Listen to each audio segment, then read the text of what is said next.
November 29, 1970. A professor and his two young daughters are hiking a valley outside Bergen, Norway, a place locals have called Death Valley for centuries. Among the rocks, they find a woman. She has been badly burned. She carries no identification. That, on its own, would be a tragedy. What makes it one of the strangest files in European history is what investigators find next. Every label had been cut away, from her clothes, her belongings, everything. Not torn. Cut. Precisely. The markings on her possessions scraped off. Even her fingerprints, some investigators reported, appeared deliberately damaged. Someone, maybe the woman herself, had worked very hard to make sure the world would never learn her name. 55 years later, the world still hasn't. This is Never Found, where the record ends and the questions begin. By the end of this file, you'll know the scene in the valley, the suitcases at the train station, the code police cracked, and the one line they never could. The scene the Bergen police walk into is wrong in quiet ways. The woman lies among the scree in a remote clearing. Around her, an umbrella, bottles, jewelry, a watch reportedly set to 10 past 10 and looking as if it had never been worn. The objects don't look dropped. They look placed. One forensic investigator would later say the scene looked like some kind of ceremony. The autopsy deepens everything.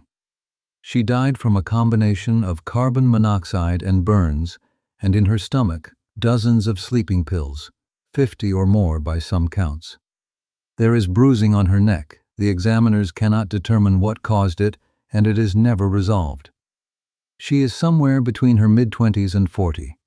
5'4", dark hair, brown eyes, and her teeth tell the first real story.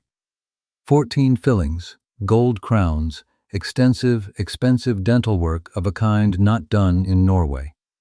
Whoever she is not from here. Bergen police open case 13470. It becomes one of the largest investigations in Norwegian history. They are confident. A woman like this, well-dressed, distinctive, foreign, someone will know her. No one does. No missing person report in Europe matches. No family calls. 3 days later, the break.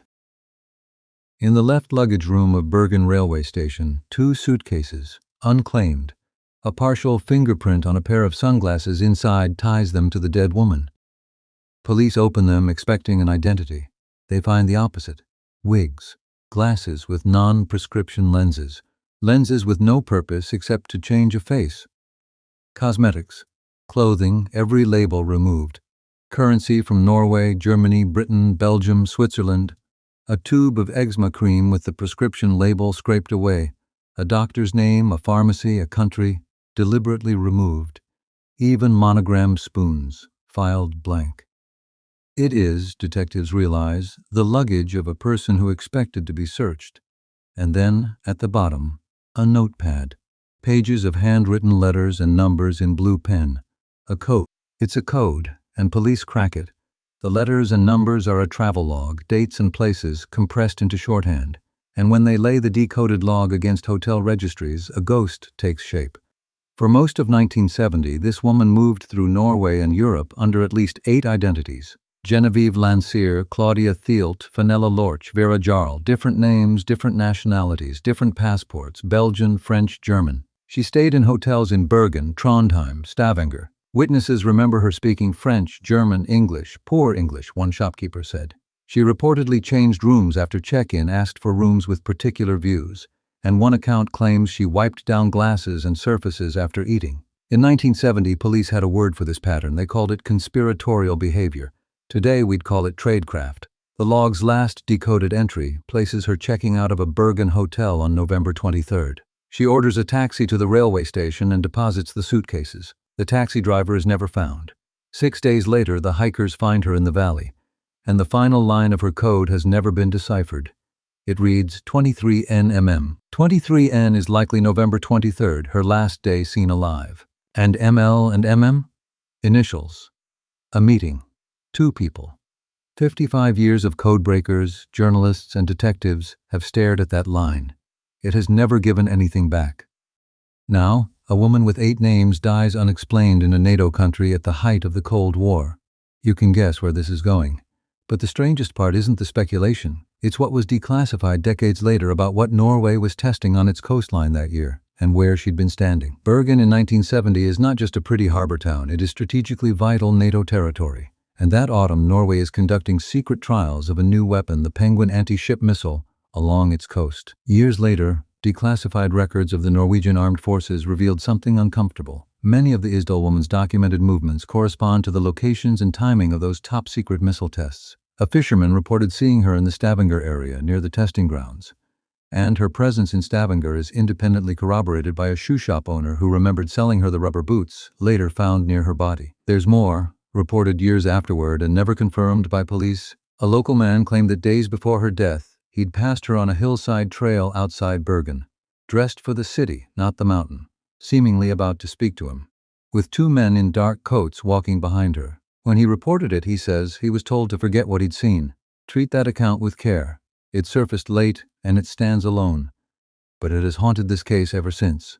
Norwegian intelligence took a quiet interest in the file. What they concluded, if anything, has never been made public. Officially, the answer came fast. In early 1971, weeks after the discovery, the case was closed. The ruling, probable suicide. The pills, the isolation, the remote valley. Many never accepted it. Veteran crime reporters called the pattern what it looked like. Skeptics asked how the ruling explained the erased labels, the 8 passports, the undeciphered meeting line, the bruising no one could account for. But whatever she was, Bergen buried her with care. In February 1971, the woman with no name was laid to rest at Mullendal Cemetery, in a zinc-lined coffin, chosen deliberately so that her remains would be preserved if her family ever came to claim her. Police officers attended. They photographed the funeral, for a family that has never come. The case slept for decades, until investigators learned something remarkable. Her jaw had survived, preserved in a hospital forensic archive. Tissue samples, too. In 2016, Norwegian police and NRK journalists reopened the file with tools 1970 never had. Isotope analysis of her teeth read the chemical signature of her childhood like tree rings. She most likely grew up along the French-German border region, born around 1930. And the signatures suggest she moved westward as a child, just before or during the Second World War.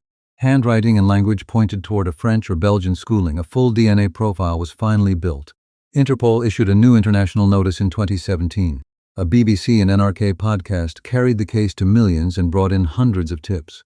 Genealogists have traced tentative distant matches. One potential identification was floated in recent years, never confirmed by police. And new leads have continued to surface in European press. 55 years of science, and the file's first line is still blank. She remains, formally, the Isdal Woman. The theories, stated neutrally.